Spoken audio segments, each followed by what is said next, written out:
Empire.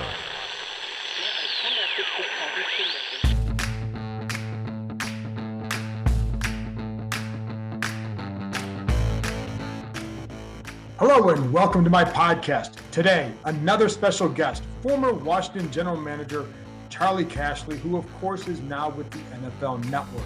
He talks about Washington's offseason, the new front office setup, and why he thinks it's a good one.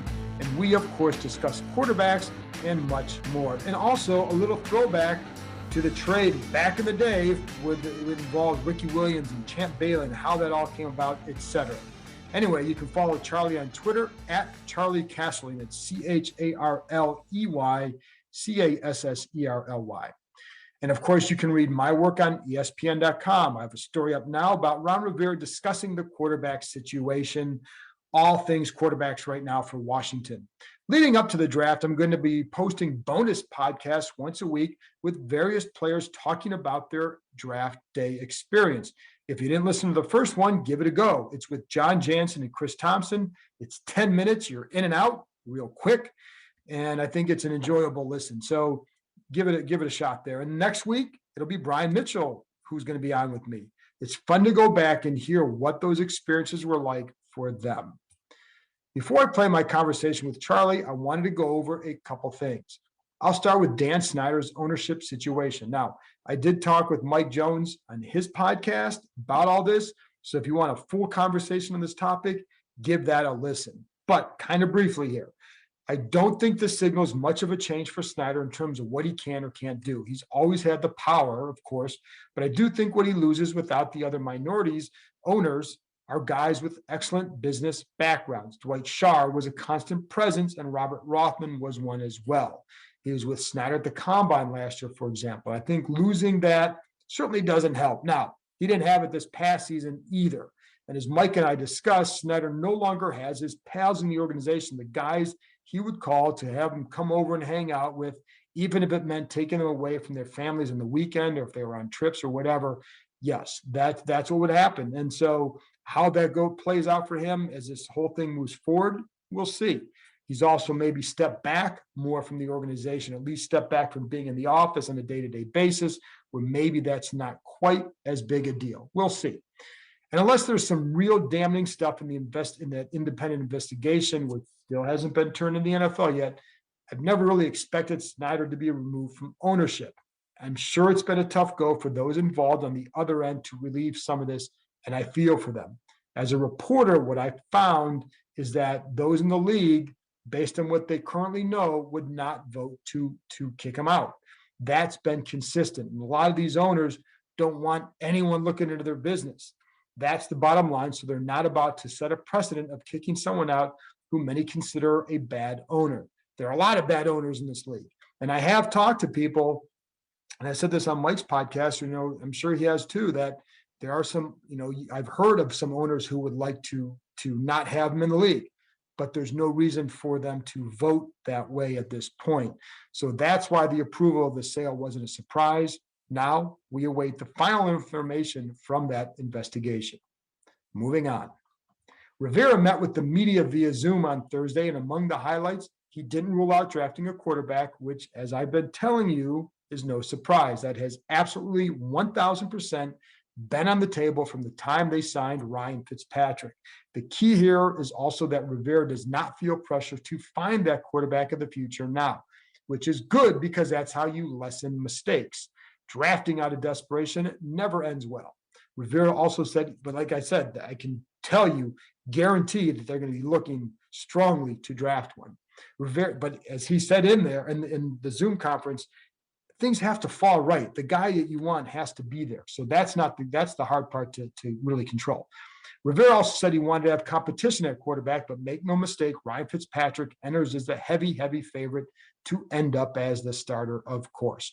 And while there was no competition last year, this is a totally different situation. Now, I will say Rivera said it was a mistake not to have that last year, but Fitzpatrick has a proven track record, unlike Dwayne Haskins, whom they are trying to get ready for the season in a summer with no preseason games. So it's a totally different situation. But it's never a bad thing to keep an open mind because Fitzpatrick is what he is. You never know, right? I think it'll be hard to get a quarterback at 19, so a day 2 guy remains on the table, of course. At this point, I still would favor Kyle Trask for them. This, of course, could always change as we get closer to the draft. Rivera also said they haven't talked to guard Brandon Sheriff about a new contract since he signed the franchise tag. They've been a bit busy, so that's not too surprising, but I also think it will be difficult to keep him. As one league source told me a couple months ago, that ship has sailed. Strange things can happen, but Sheriff has turned down multiple offers, some of which would have made him the highest paid guard in the league. Now, I don't know the entire structure of those deals, so it's hard to say exactly what they were and what he was turning down. But the point is, it's been tough to get a long-term deal done. I think it's going to be tough to continue to get one done. Again, it just takes one offer, the right offer, or the right moment where Sheriff wants to say yes. And I would always say in a contract negotiation, it's always going to take 2 to get it done. So we'll see where this goes. Sticking with the offensive line, Rivera said they view Sadiq Charles as a tackle or a guard. Again, that's consistent from what I've heard all along, and not just what I've heard, but what they've said since they drafted him. However, what I also know is they want to find a starting left tackle, and the first spot they did work him at was left guard. And left tackle is definitely in play for this draft. So barring a change, I still see them trying to find a left tackle and giving Charles a shot to open at left guard. But they've always felt he could play both. And I think the key here is if they don't get the left tackle they like in the draft, what do they do? Because you still have guys like Alejandro Villanueva, who is out there that if he's still available after the draft, maybe you look at him, or do you give Charles a shot there and just see what you got and see what you can piece together with that group. I also asked Charlie about the front office setup, but Rivera talked about it as well and harped on the experience of both men, meaning Martin Mayhew and Marty Hurney. Rivera relayed a conversation about a particular player, didn't say who, where between Mayhew and Hurney, they could elevate the conversation to another level, and it forced Rivera to go back and watch some film on the player to see what they were seeing. And listen, I think Kyle Smith is an excellent evaluator. I think he should rise to being a GM someday. I'm not going to change that opinion, but I do think this setup can work well for Washington. Rivera trusts experience, and that's what they have in this front office. Also, there's another former GM here in Chris Polian. It helps, too, that Hurney doesn't want to be a GM anymore. That's why he's in the role he's in. So it's not as if he's trying to get Mayhew's job and will try to undercut him, because that, of course, goes on in this league. I think that's a key point. So they're off to a good start. See where it goes. Finally, Washington still wants to find a left tackle, a linebacker, a tight end, free safety, and a running back in addition to a future quarterback. They added a dual returner in DeAndre Carter, but he does have 8 career fumbles, 7 on punt returns. So I'm going to have to wait and see with him. He's bounced around quite a bit. This is his 8th franchise. So I'm not looking at that one as problem solved. And also, I think receiver still remains a little bit on the table with N'Keal Harry, monitoring that situation. As far as free safety, people have asked me a few times, so I'm going to repeat it again. And I've been saying this for about a month, that Trey Boston would be an option after the draft when you see what you still need. So there you go. That's it from me. After this break, I'll be back with former Washington GM Charley Casserly. Where does he place Washington in the NFC East after the early part of the off season? What's up?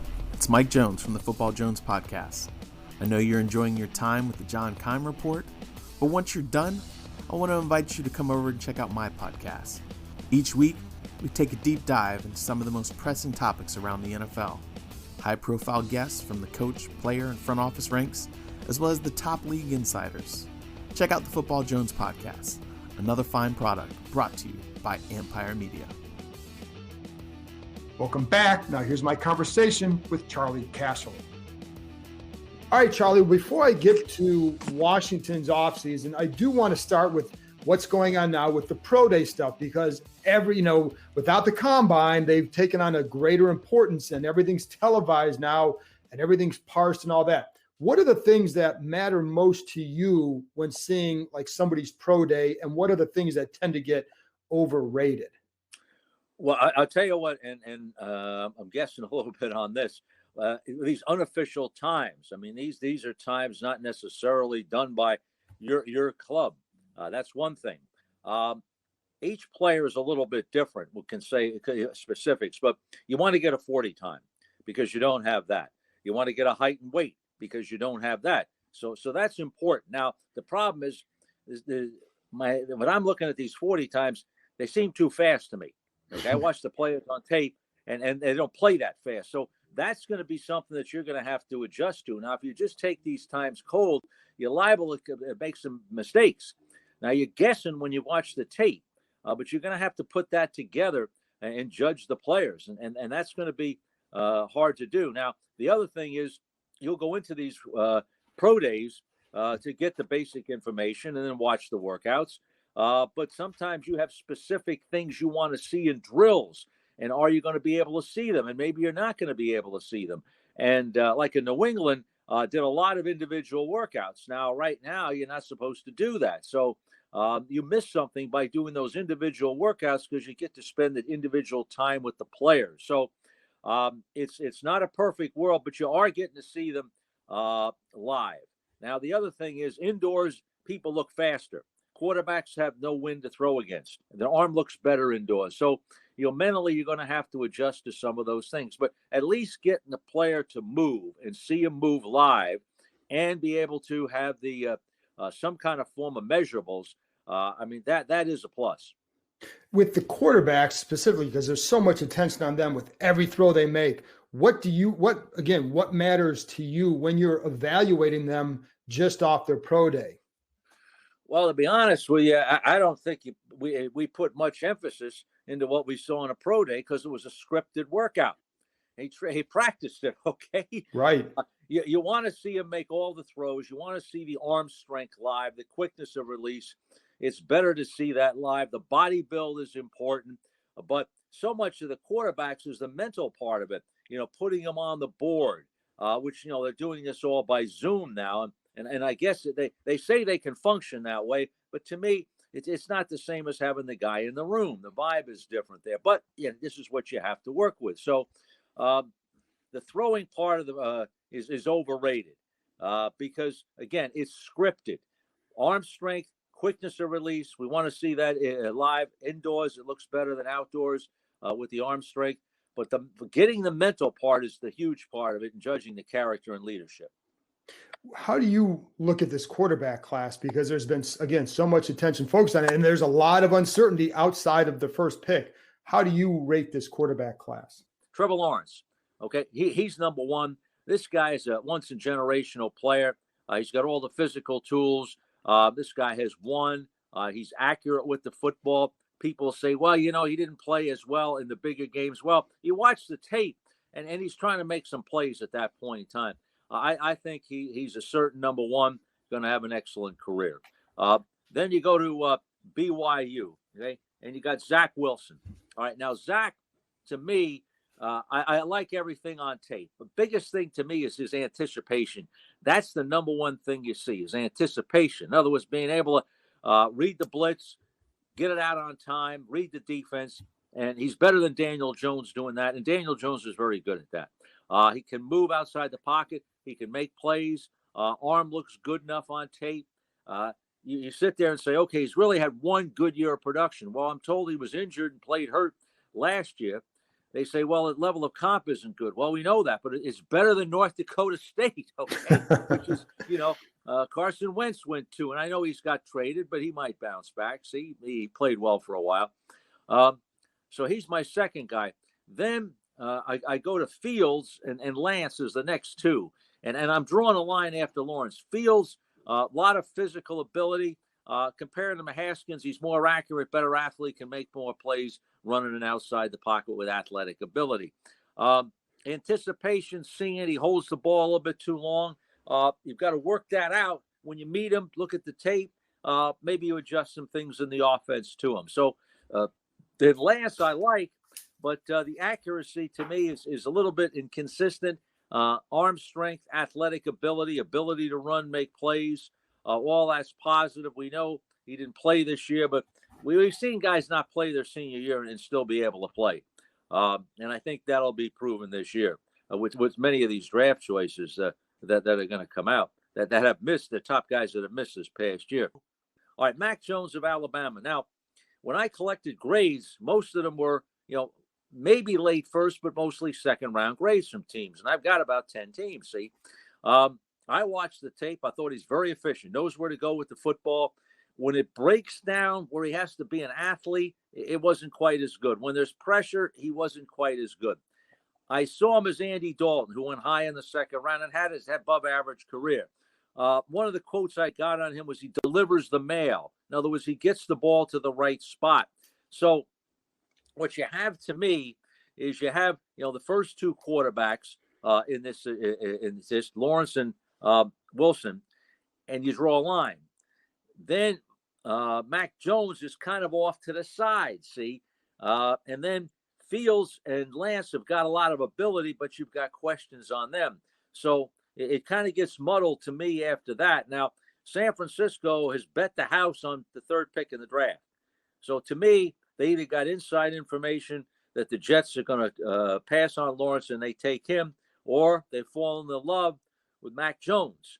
And, Shanahan will pick his guy and go. We know what his thinking is in Washington, having been around him.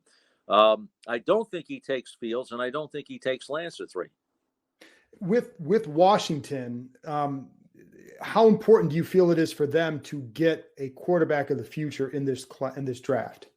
Well, it's important, but you can see that they're patient and they're not going to force things, and that's really smart because you're going to make better decisions. They got it Fitz, so give him a year, and Fitz can play well, and then he'll have some stretches where you'll not understand why he made that throw. Okay, and over the last couple of years here, he had a stretch with Tampa where I think he had 3 maybe games of 400 yards in a row. He made some great, plays here with Miami over the last 2 years to win some big games for him. Okay, so, but he's a smart guy. They like him because he knows the system and he'll run the system. Okay, now you got to be careful with that because you'll overrate some guy and his ability to do it, and then he can't get the ball there. Okay, right. Fitz can still get the ball. He's a leader. He'll rally the locker room. Everybody will love him. They need some more weapons, especially at the tight end. But I understand what they got with Fitz. Mills of Stanford, okay? He's a guy I kind of like in the middle rounds. And maybe he's going to be a second before all this is done. A lot of talent, little inconsistency, but I like that guy. That's the guy I like after the first round. I think you're right. He's going to be a guy that you're going to hear his name more as we progress. What about guys like a Kyle Trask, a Kellen Mond? What do you think of those guys? Well, Mond is more down the line to me. Trask is a guy that is, again, smart guy, knows where to go with the football, has some inconsistencies on him. Not a top arm. See him like in the next level. If I'm watching guys like that come out like an Andy Dalton, I thought Dalton was better in college. Okay. So can he be a starter? Yeah, but I don't rate him as a starter right now. So they almost have that luxury, like, because I know that they want to get a quarterback, but they do have that luxury because of Fitzpatrick, where if the guy's not there, you don't have to force it, and you can try again next year. Is that kind of how you see it? Yeah, exactly. And I'm sure that's the way they're going to approach it there. And, the guy here, Taylor Hanke, okay? Now, you can't sit there and say you solved your problem with him. But he did play well. Right. And, the guy that he reminded me of, and this is crazy, is Doug Flutie. Now, Flutie, when he first came to the NFL, struggled. We beat him in '86, and Flutie was a quarterback, and we just smothered the guy and kept him in the pocket. He couldn't make plays because of his height. He goes to Canada, and he becomes a pretty decent quarterback. And he came back, and he had some good years as a shorter guy. And when you watch him play, Hanke knows where. The first thing is he knew where to go with the ball, and his arm looked good enough. He was an athletic guy, could make plays. So I'm not sure how he holds up over 16 games. So I get that, but he's kind of a little bit of a wild card to me. I like him better than Kyle Allen. Yeah, and it's funny because I think like with Heineke too, I agree with you that if you don't get him, you can see how does he develop? Does he develop at all, and into what level? But I'm certainly not going to rely on the fact that he is going to develop. But to me, he's kind of an intriguing player because of that. With Curtis Samuel, with Washington signing Curtis Samuel, how do you see him fitting in here? Well, Let's start with the bottom line. Slot, gimmick, running back or wide receiver jet sweep. Those get him the ball. He Right. makes plays when you get him the ball. Now, he did line up outside, and he can run by some people. I don't know if he's an accomplished runner outside, but you can line him up out there, and he can run by some people. Well, that's important, okay? It gives you a deep threat there, which, I mean, they're still looking for one. Well, excuse me, they're not looking for one. They're looking for a solid number 2 because they've got the deep threat in McLaurin. Right. And McLaurin is a guy that double coverage. You got to double this guy, see? And I don't know. Teams respect him. I don't think he gets the publicity he should get. But he's a true number 1 guy that you have to double. He's Diggs, see? Okay? If you're trying to compare him. Diggs got better hands. Right. But he's Diggs. He has that impact on your offense. So Samuel is best in the slot. Get the ball in his hands. Run after the catch is very good. You'll see the jet sweep with him. And above all, they know the guy and know how to use him. And that's huge when you get a free agent. So I don't think they overvalued him. I think they know what he is. I think you still got to be looking for another receiver. But you got better. Do you like that they got Humphreys too? Because they, obviously with Samuel, he can play in the slot and that's where he's probably best. Then you get a true slot in Humphreys. And it seemed like that was something they wanted to kind of maybe diversify the offense even more. Did you like that pickup? Yeah, I liked it because, first of all, Samuel can line up outside. And so you're going to have to defend the deep ball with him. So that loosens up the coverage. Okay. Humphreys has had some really good seasons as a slot guy. He's quick, can separate. So I liked it. And they got better. In other words, now all of a sudden you're better at receiver than you were a year ago. And, with also, they go out and get William Jackson III at corner. What did you think of that move? He was the best corner on the market. He's a press corner, and they know that, and they'll use him that way. It allows them to play more man coverage. With their pass rush, you're not going to have to cover all day if you can get up there and press. So he's got speed. He's a good press guy. Ball skills, I don't know. There may be a little problem with that. But Byron Jones, he has below average ball skills with the Dolphins and previously with the Cowboys. But he's a good press corner. So sometimes I don't want to say ball skills are overrated, but you better be able to cover him first. Okay? Right. Keep it simple. And this guy's a very good press corner, and they know that. So I don't think you're going to see this guy play a lot often, man. They will, as you know, though, like they will mix things up a little bit. So for him going to playing in a zone, and I think it's almost becoming like he can't play zone. Well, he's played zone. We've seen him play zone. But what's the big transition for a guy who's really good in press man to going to playing a zone? What's the transition, or what's the big adjustment there for him? The big adjustment is really the reading patterns, I think, about when to go take the man deep or when to let him go. I think that's probably the biggest adjustment, number one. And the way they play zone, they keep the ball in front of them. All right. So your breaks are forward. And see, Darby actually played well in the system. And Denver will use the same kind of system that they had here. So he'll play well there. Darby and man coverage, double moves. That was the book on him. And he got beat. And you saw him kind of fall apart in the Tampa playoff game. So as long as this guy can keep the ball in front of him in the zone, then he'll be all right because he's breaking forward. It's when he has to backpedal, turn his hips, and make sudden moves. That's when he struggles some. And I really like Jackson when he's playing. When you can see it when he's in press man, he plays well in traffic, handles the pick routes well. It's funny because it's almost like, he's like a defensive or playing, in basketball, trying to go through a pick. He's able to make himself small, squeeze through that, and he has the length to knock stuff down. So there's a lot of good stuff to like with him, it seems. Absolutely.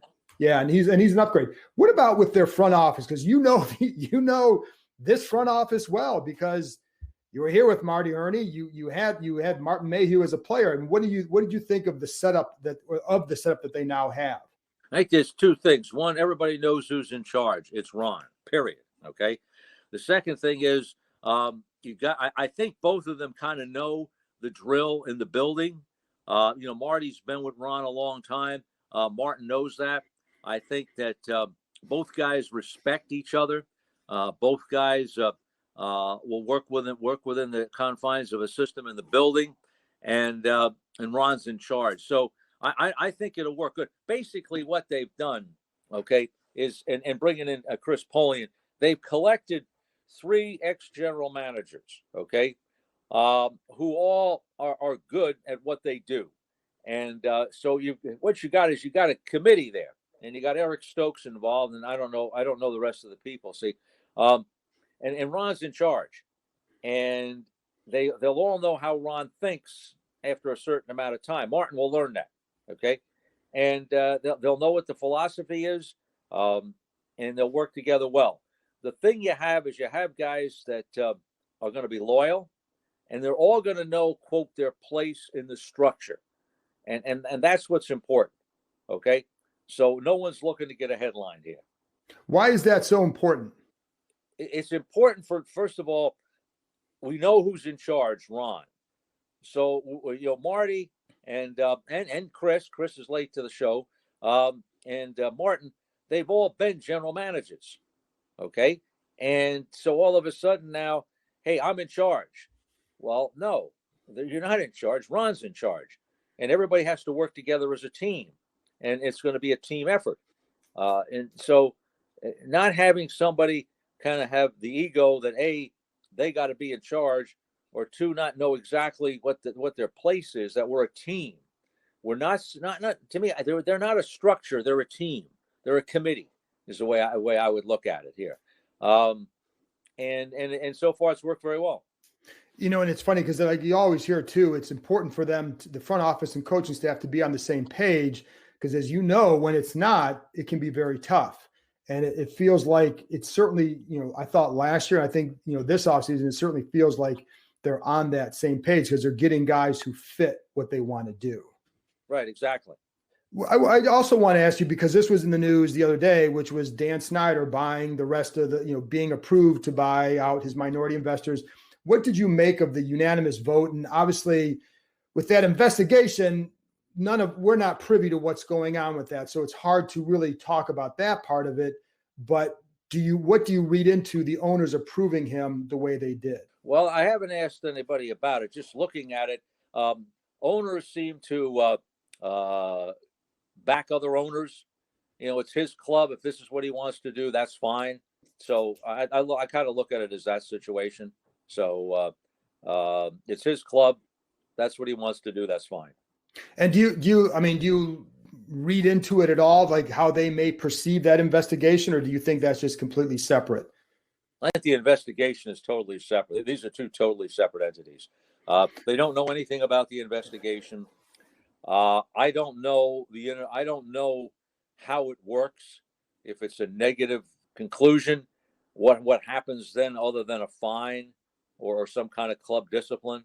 I don't know that they can force somebody to sell a team. I read that they can, but I really don't know that. And we don't. And I think we both know, like, a lot of these owners would be reluctant to force somebody to sell unless there's really damning evidence of something directly on him. And that's kind of what I've always heard from other people.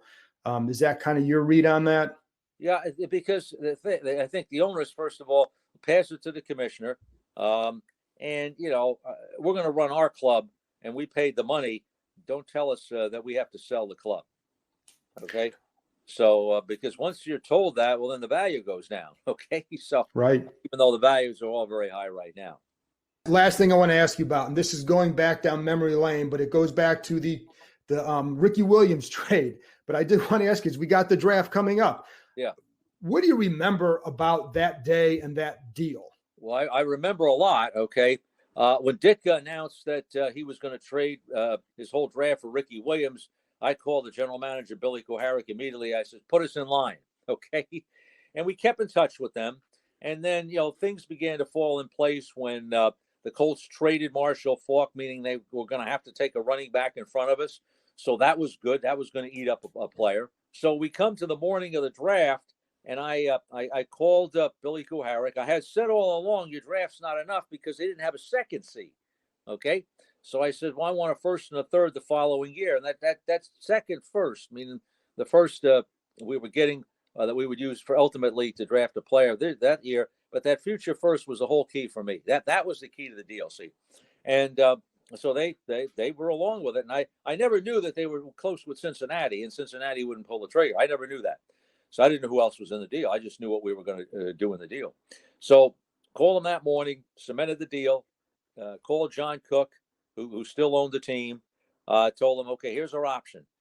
We can stay at that place, get a player that Champ Bailey, we hope, will come in and start for us right away, be an impact player, or we can pick up the picks. Now, we're doing this with the idea none of us know if we'll be there tomorrow. Okay? Right. That's it. But John said, and I give him credit, he says, do what's best for the franchise, whether we're there or not, okay, long term. So the best thing was to do the trade, get the pick, see? So as soon as we had that conversation, I got on the phone, and I got Chicago at 7, and because I wanted to try to move back up. They wanted Cade McNown, and I was able to convince them they could get Cade McNown with our pick, which I think was going to be now 12, okay? So I got a deal with them to go to 7. So this is all done before the draft starts. Ricky Williams is still there. We pick. New Orleans calls. We get the deal done. Now we're back. I believe it's at 12. I call Chicago up. Now they're going to stick it to us. They changed the deal. Oh, they want an extra third. See, so put them on hold, and basically didn't like it. But hey, we'll eat the third, and now we're 7. And then we got to 7. And basically, it came down to what the Rams were going to do. And, they took a wide receiver, and then we ended up taking Champ Bailey at that point. And then with the picks we had, we actually, in the second round, we moved up to get John Jansen. right. Which was critical because he was a 10-year starter there at tackle. I think there were 15 picks traded that day that we were involved in. I don't know anybody's traded 15 picks in first round. So, or in those kind of a trades. But it worked out. We knew he was good.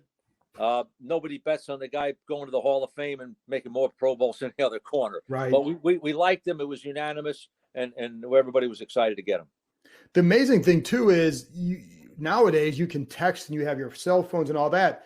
This is done with just the regular old phones. Oh, yeah.